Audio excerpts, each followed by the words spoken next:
go easy on your realignment committee chair because they're doing the best they can. It's a really tricky situation to kind of realign that. But another really interesting thing, you brought up a piece of software that could be used to take the addresses that we have on the spreadsheet. Welcome to D50 After Dark. I'm your host, Mickey Bennett, and today we have one final conversation with our wonderful guest, Ezekiel Setne, and we're going to get back to talking about Toastmasters and realignment. If you're interested in why your club is in the area that it's in, stay tuned for this conversation. Welcome back to D50 After Dark, Ezekiel. I've had so much fun talking with you today, and when we were planning this interview, it came up that you had been a part of the Realignment Committee. Mm-hmm. What is realignment? I take it has nothing to do with the tires on my car. No, not in this particular circumstance, no. So Kelly, our previous district director, came to me and she said, since you have a little bit of experience working, kind of with things on a map and pushing things around, maybe you would be interested in doing this realignment. And I said, sure. I didn't know what it was. I just agreed to something. So I started looking into what the district realignment actually was.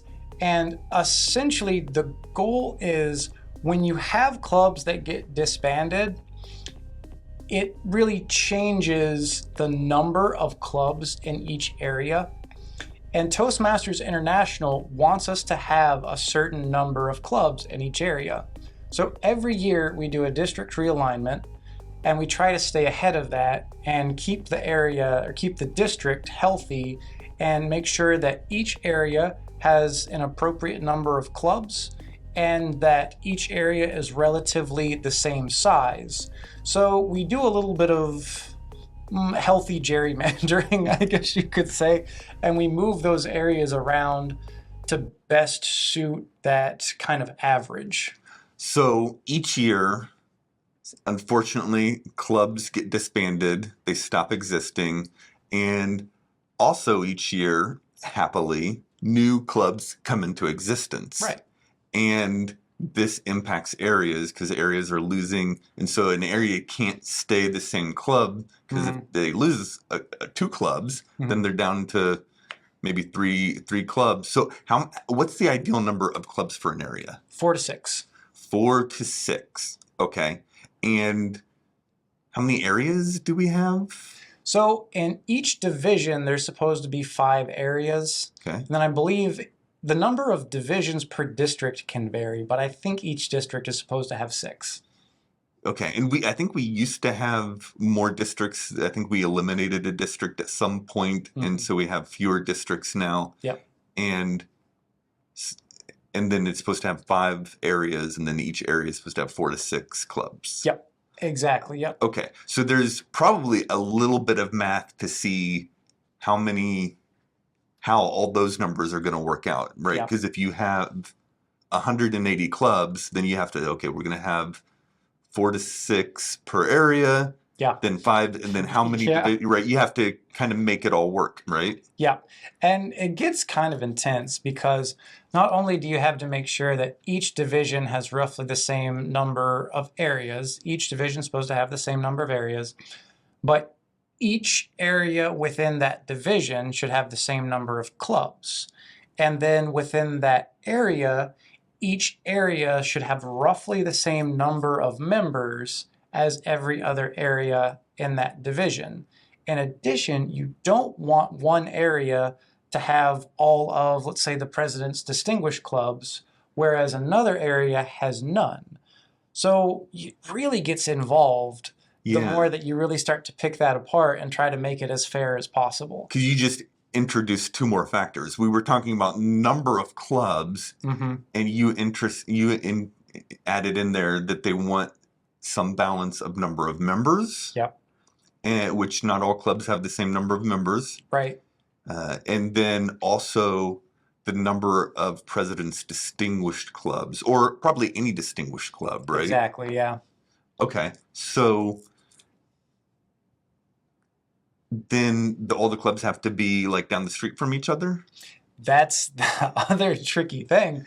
Geographically, like let's say that you're in a certain division, let's say the Town North division.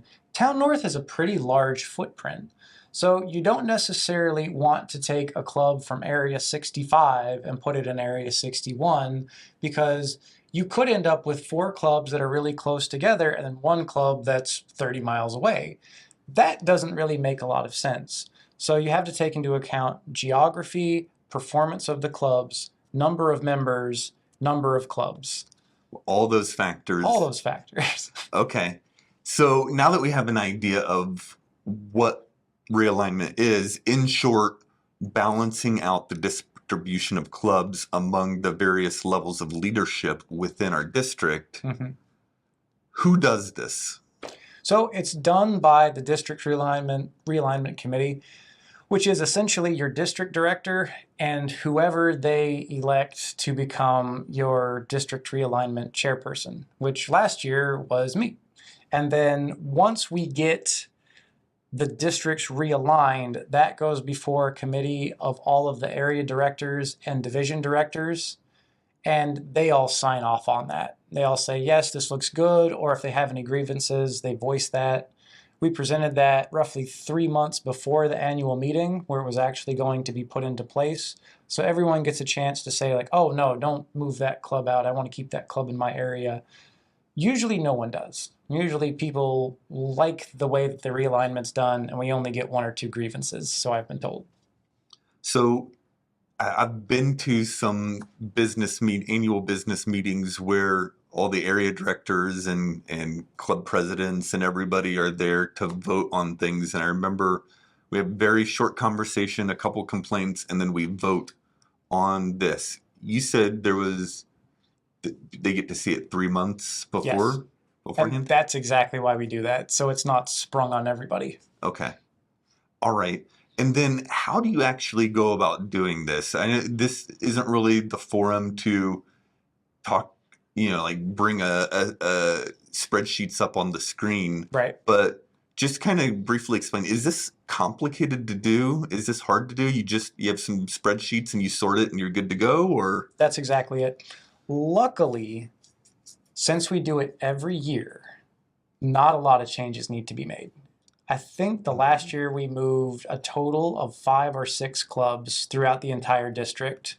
That was because we had 4 or 5 that disbanded and we picked up 2 more, which created some disparities in the areas.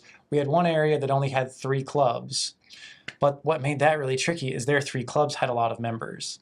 So you can't really have an area with 3 clubs, even if they have a lot of members. So we couldn't move any of those clubs out of that area and into another area to balance out the number of members.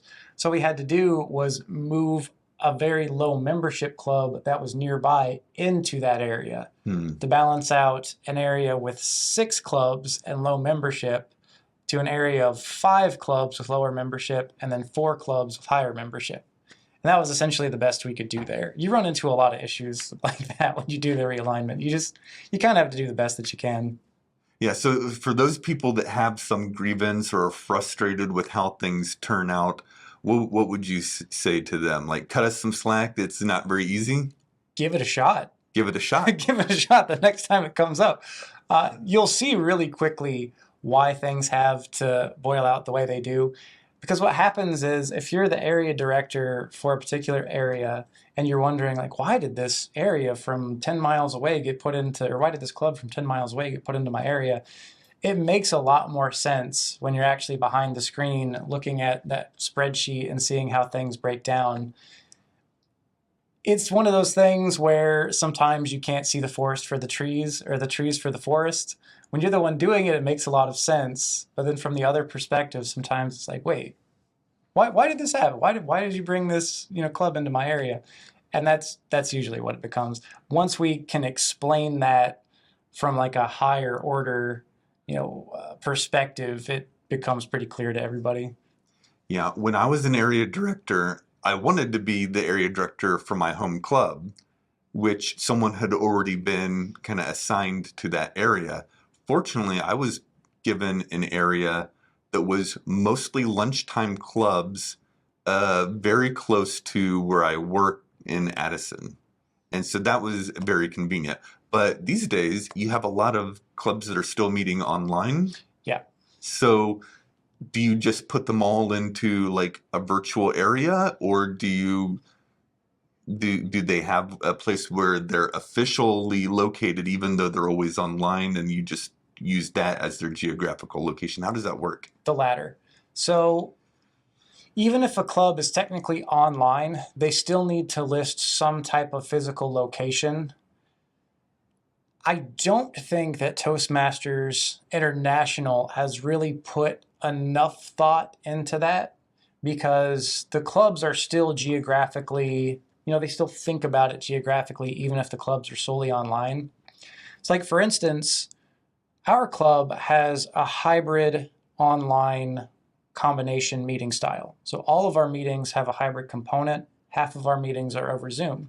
If someone wanted to, they could Zoom in from Australia and attend, and we would let them be a member from anywhere in the world. Does that change our geographical location in relation to Toastmasters? No, not at all. So I think Toastmasters just hasn't really come up with a good solution for that yet, because I think the whole hybrid component, or that whole hybrid idea, is just too recent. Yeah. Okay. And do you know, has the new committee been formed yet for the next realignment, or is... See, it's September, so yeah, they should be. Generally, it's within the first few months after the handover. So it's too late to be on that team. But if what we've talked about today is interesting to you, reach out to the next district director. And Kim, right? Yeah, Kim. Kim's our current director, so she's going to pick the next team, or she picked the one that just got formed? And she might actually be looking for that person now if she hasn't found one. She might be looking for the chair. Yeah. Okay, so if this interests you, reach out to our district director, Kim Ross. And anything else we should know about realignment? Go easy on your realignment committee chair, because they're doing the best they can. It's a really tricky situation to kind of realign that. But another really interesting thing, you brought up a piece of software that could be used to take the addresses that we have on the spreadsheet and actually kind of superimpose that on a map. Yes. Do that. Definitely do that. Yeah. Because that's a great idea. My day job, I'm a data analyst, and we use software called Alteryx, and it does have a geographical element to it where you can take a list of addresses, calculate the distance from each point to each other point. There are tools to like cluster them into close groups, and that's not an element that I've actually used the software for in my career, so don't call me up for the realignment committee. But somebody could potentially use that software to reimagine how that process is done. That would be fantastic, because what we have right now is essentially just a spreadsheet. It's very difficult. We have a spreadsheet with addresses as well, but it's very difficult. It seems like it would be really easy just to list all these clubs out on Google Maps and see where they all are. But in practice, that's very difficult to do. So if you have a piece of software where you could take that spreadsheet data and just take those cells and copy paste it into Alteryx, that would be phenomenal. That, in addition to the spreadsheet with the actual club names, number of attendance for the clubs, that would basically do the job. That would basically do most of the job for whoever was the district realignment chair. Yeah, and Alteryx, I don't know if they still do it, but they used to offer free limited licenses to nonprofit organizations. So it might be possible for the district to get a download of that software. So anyways, that has been this has been a very interesting conversation. Alignment. Well, before we go, did anybody give you a hard time? No, nobody. Okay. Not at all. All right. The funny thing is, if anyone's going to get a hard time, generally it's the district director. Oh, okay. Yeah. They take the heavy fire, and you hide in the we're like barracks. We're like the face of the realignment, because the district director that actually pitches it at the annual meeting, I just kind of stand there while she does it. Okay. Yeah. All right, very cool. Well, thank you so much for enlightening us on what alignment is and how it works. And it's been so fun having all these conversations with you today, Ezekiel. And it was great to meet you. Thank you for coming on the show. Absolutely. Thank you for having me. It's been really fun. All right, and listeners, thank you for listening to us as we've explored with Ezekiel so many interesting things: public speaking, recycling, alignment, and so much more. It's really been a great time. Thank you, and stay tuned for our next episode of D50 After Dark. Who will it be? Maybe you.